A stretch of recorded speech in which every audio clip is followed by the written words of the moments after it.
The very air in the Tower of London reeked of terror. On May 19, 1536, Anne Boleyn, Queen of England, knelt on a scaffold built solely for her demise, destined to become the first English queen ever executed. But what history books often omit is that her execution wasn't merely the disposal of an inconvenient wife. It was a chilling masterclass in psychological warfare that would shadow her daughter, Elizabeth, for over 6 decades and irrevocably alter the course of English history. In the next few moments, you're going to unearth the systematic horror that unfolded over 17 agonizing days. A torment far exceeding the clean sweep of a French executioner's blade. These revelations sprang directly from eyewitness accounts, including letters from the Tower Constable himself, divulging details so disturbing they were suppressed for centuries. The unraveling, a calculated destruction. Picture this. May 2nd, 1536. Anne Boleyn, Queen of England, is gracefully observing a jousting tournament at Greenwich Palace. She drops her handkerchief, a customary gesture of favor to a knight below.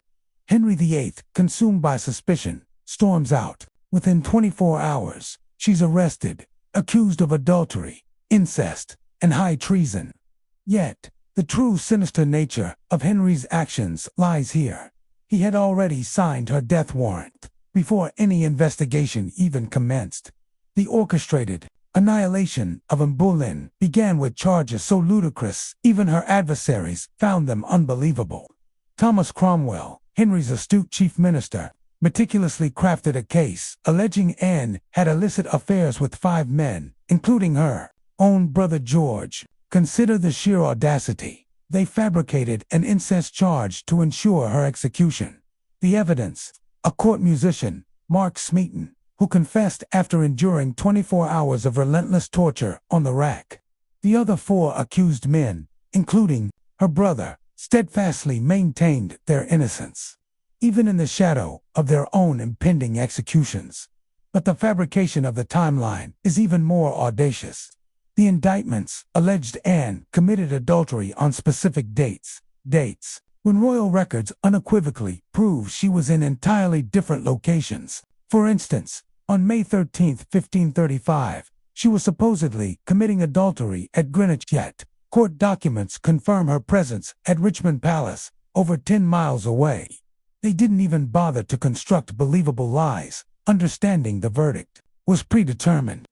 Imperial Ambassador Eustace Chapais, despite his fervent hatred for Anne, conceded in a letter to Emperor Charles V that the charges were based on presumption and certain indications, without valid proof or confession. When your fiercest enemy admits you're being framed, you know something is profoundly wrong.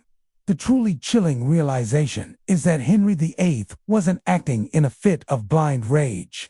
This was calculated, methodical destruction. On April 24th, just 8 days before Anne's arrest, Henry signed a commission granting Cromwell unlimited power to investigate and prosecute anyone at court. Cromwell later boasted that he had been authorized and commissioned by the king to prosecute and bring to an end the mistress's trial. Those were his exact words: bring to an end, not investigate, not determine guilt or innocence, simply end it. The Tower, a chamber of psychological torment. The psychological torment commenced the moment Anne entered the Tower. They didn't cast her into a dark, damp dungeon. No, they inflicted something far more perverse. They imprisoned her in the exact same luxurious apartments where she had resided before her coronation just 3 years prior. Imagine being confined by the identical tapestries, the same opulent furniture, the very same panoramic views where you had prepared to ascend to Queen. Now preparing to meet your death, Sir William Kingston, the Tower Constable, meticulously documented Anne's every word and reaction in letters that astonishingly survived. Upon her arrival, Anne inquired, "Master Kingston, shall I go into a dungeon?" He replied, "No, madam, you shall go into the lodging you lay in at your coronation." At this, Kingston reported, she fell into a great laughing, as she's done many times since. This wasn't joy. This was the chilling sound of a woman's mind beginning to ***. fracture under unimaginable stress. The psychological warfare intensified through total surveillance, ***. Every single word and uttered was meticulously recorded. They assigned her for ladies in waiting, who were, in reality, spies, including Lady Kingston, the constable's own wife. These women reported everything: her dreams, her desperate prayers, her frantic attempts to comprehend the unfolding nightmare. Anne would pace her rooms, fluctuating between hysterical laughter and uncontrollable sobbing. At one point, she implored, "Kingston, I hear say that I should be accused with 3 men, and I can say no more, but nay, without I should open my body." She was literally offering herself for a physical examination to prove her innocence. That was the abyss of desperation she had reached. But the most sadistic torture was the manipulation of hope. They relentlessly delayed her execution date, forcing her to confront and prepare for her own death multiple times. Originally scheduled for May 18th, it was inexplicably postponed to May 19th. Anne had spent the entire night of the 17th praying, preparing her soul, mentally bidding farewell. Then, sunrise arrived, and nothing. Kingston reported she seemed very desirous to be executed by that point. They had broken her so utterly that death itself seemed a merciful release. Throughout those 17 brutal days in the Tower, Anne ceaselessly inquired about her sweet brother George and her father. She couldn't fathom that George was also confined within the Tower, awaiting his own execution, and that her father, Thomas Boleyn, had completely abandoned her to secure his own survival. Not a single family member attempted to defend her. No friend dared to speak up. She was utterly alone, surrounded by enemies and spies, awaiting her predetermined fate. The farce of a trial and the staged execution, the trial itself, on May 15th, was a grotesque, theatrical performance. But what truly shocks is this: on the very morning of Anne's trial, before it even began, Henry gleefully informed Jane Seymour that Anne would be condemned that day. He was already planning their wedding while his wife stood trial for her life. The jury wasn't merely biased. It was systematically packed with Anne's sworn enemies. 27 peers sat in judgment, including her own uncle, the Duke of Norfolk, who chillingly presided over the entire proceedings. Yes, you heard that correctly. Her own uncle pronounced her death sentence. The jury included Charles Brandon, Duke of Suffolk, who had openly derided Anne as a goggle-eyed whore. It included Henry Percy, Anne's former lover, whom she had been forcibly separated from years earlier. It even included multiple relatives of Jane Seymour, the woman who would replace Anne as queen just 11 days after the execution. They might as well have carved guilty on the courtroom walls before she even entered. Anne received no legal counsel. She wasn't informed of the specific charges until she stood before the court. She had no opportunity to call witnesses in her defense. The prosecution presented no physical evidence whatsoever and called no live witnesses. The entire flimsy case rested solely on written depositions and baseless hearsay. Yet, when her uncle demanded the verdict, all 27 peers declared her guilty. Every single one. Now, the story takes an even darker turn. The method of execution itself became another layer of psychological torment. Burning was the traditional punishment for adultery and treason committed by a queen. But Henry, in what he hypocritically presented as an act of mercy, commuted this to beheading.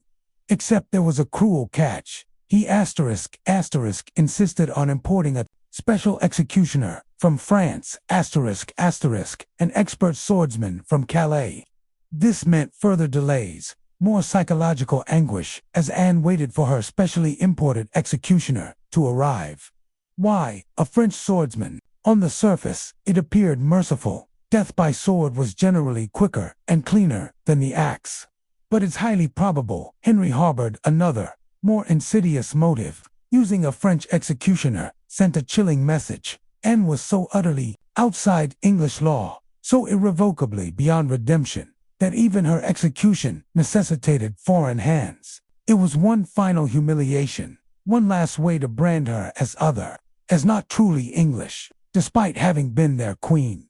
The final act, a haunting legacy, The execution, morning itself, May 19th, revealed Anne's complete psychological transformation. Witnesses described her as almost ethereal, dressed in a gray damask gown trimmed with ermine, her hair meticulously tucked under a simple cap. The woman who had once blazed through court like a dark star was now pale, composed, almost translucent. She had transcended fear, settling into a strange, unnerving state of acceptance that disquieted everyone present. On the scaffold, Anne delivered a speech that continues to be debated by historians. She praised Henry as a gentle and sovereign lord and urged the people to pray for him. Some interpret this as a chilling display of Stockholm Syndrome. Others, a desperate, final attempt to safeguard her daughter, Elizabeth. But listen closely to her precise words. I pray God save the king and send him long to reign over you. For a gentler nor a more merciful prince was there never, and to me he was ever a good, a gentle and sovereign lord. The sarcasm is so thick you could cut it with that French sword. But then came the moment that truly haunts. Anne turned to her ladies and quipped, I hear the executioner is very good, and I have a little neck. She then famously put her hands around her throat and laughed. That was not gallows humor.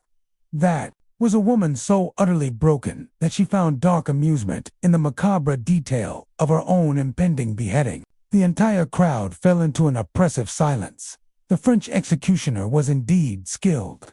As an elt upright, French style, not bent over a block, she kept looking around, waiting for the swift blow. The executioner had cunningly hidden his sword under the straw. While Anne's attention was momentarily diverted by his assistant, he struck one clean, precise cut. Witnesses later claimed her lips continued moving in prayer for several minutes after her head was severed. Whether this was a flicker of remaining consciousness or merely muscle contractions, we will never truly know. But that indelible image of Anne's lips still moving in prayer after death burned itself into the collective memory of everyone present. Here's the most chilling detail of all. They hadn't even prepared a proper coffin. Anne's sobbing ladies were left to wrap her head and body in white cloth, placing them into an old arrow chest they hastily found in the Tower Armory. The first Queen of England to be executed was ignominiously buried in a box intended for weapons, dumped in an unmarked grave within the chapel of St. Peter ad Vincula. No funeral, no prayers, no marker. As if she had never existed, a daughter forged in shadow. Elizabeth I's legacy, the horror, however, didn't conclude with Anne's death. Consider the profound impact this had on her daughter. Elizabeth was just 2 years old when her mother was executed. At 8, after witnessing her stepmother, Catherine Howard, meet the exact same fate on the very same spot, Elizabeth famously declared, asterisk, asterisk, I will never marry. Asterisk, asterisk, she maintained that extraordinary vow for the entirety of her life, the Virgin Queen's refusal to marry, which profoundly defined her legendary 45-year reign, was fundamentally born in the chilling shadow of that scaffold. Elizabeth could never publicly acknowledge her mother. Anne had been officially branded a traitor and an adult. Yet, in private, Elizabeth wore a ring her entire adult life that contained asterisk, asterisk hidden portraits of herself and Anne Boleyn, positioned face to face. Asterisk, asterisk, when the ring was finally removed from her finger after her death, courtiers discovered this intimate secret she had meticulously guarded for decades. She also carefully preserved her mother's book of hours, her jewelry, and even discreetly displayed Anne's falcon badge in her palaces when she believed no one would notice. But what truly illuminates the psychological damage is Elizabeth's agonizing relationship with execution itself. Unlike her father, who executed at will, unlike her sister Mary, who burned hundreds, Elizabeth agonized over every single death warrant. When Parliament clamored for Mary, Queen of Scots' execution, Elizabeth delayed for months. After finally signing the warrant, she famously claimed her advisors had tricked her. Some historians label this political theater, but I see a woman haunted by her mother's ghost, perpetually terrified of becoming the very monster her father had been. The execution of Anne Boleyn did far more than simply remove an inconvenient queen. It fundamentally shattered the English understanding of justice. Asterisk, asterisk. Here was irrefutable proof that the law meant absolutely nothing if you displeased the king. Evidence could be fabricated, juries could be packed, even the sacred bond of marriage, blessed by God according to their beliefs, could be annihilated by royal whim. If the queen herself could be subjected to judicial murder, what hope did anyone else possess?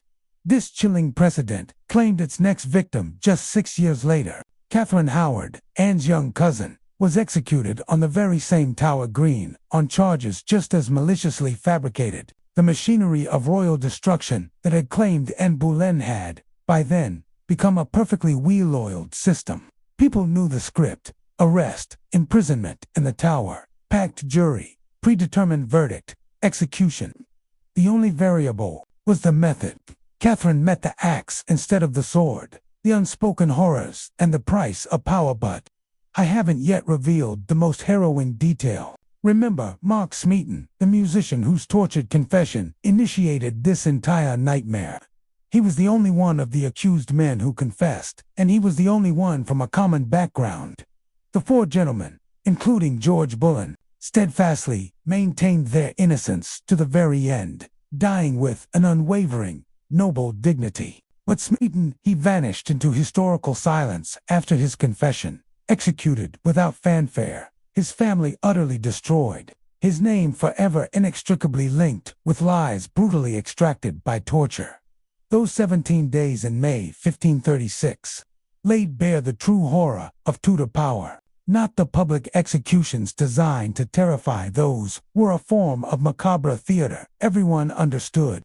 The real horror was the asterisk systematic perversion of justice, the psychological obliteration of the victim, the horrifying collaboration of family members in judicial murder.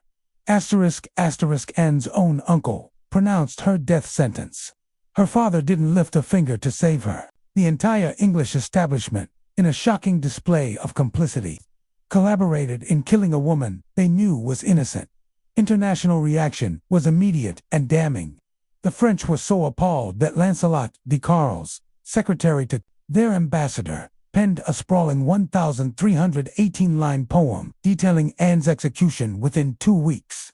Henry was so unnerved by this account, which rapidly spread throughout Europe, that he ordered his ambassador in Paris to suppress it.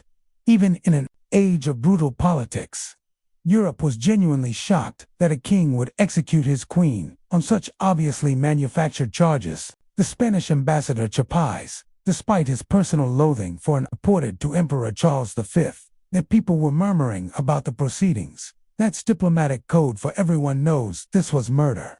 Foreign courts began to seriously reconsider their dealings with a king who could dispatch his wife with such chilling ease. Anne's execution irrevocably damaged England's reputation across Europe, branding Henry VIII as dangerously unstable.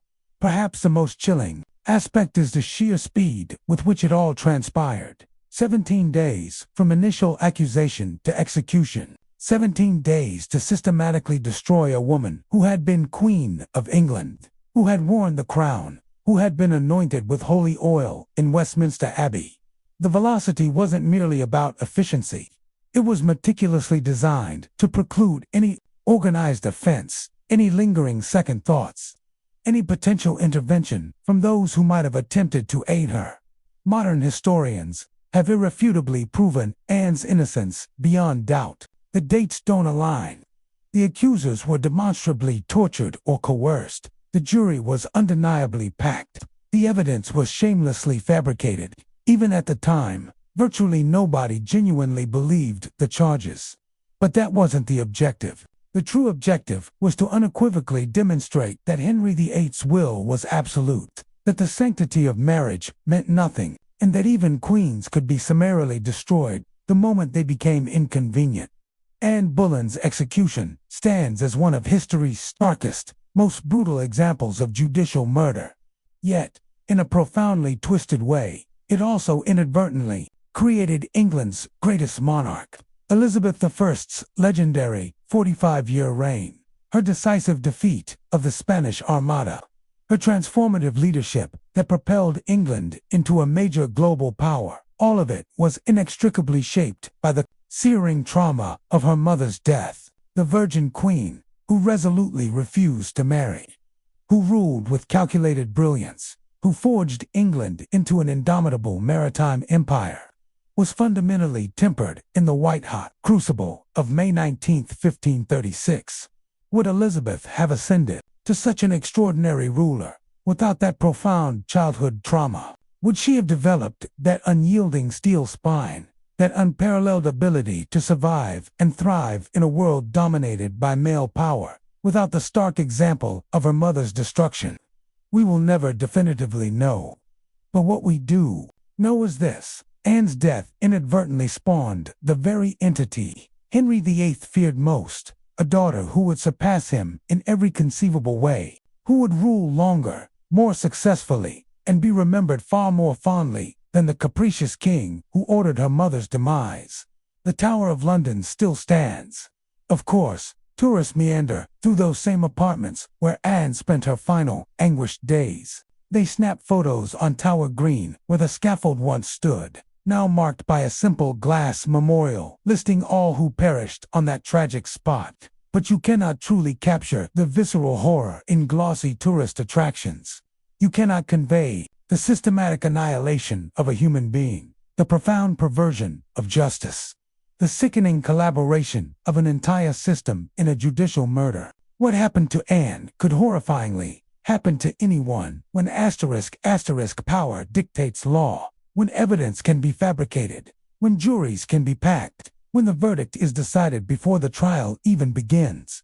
***, justice dies, just as surely as the victim on the scaffold. That is the true, enduring horror of Anne Boleyn's execution. Not merely that an innocent woman was slain, but that an entire nation watched it unfold and did nothing. Every time we passively accept injustice because it doesn't directly impact us, every time we witness power corrupting justice and remain silent, we unwittingly participate in the same horror.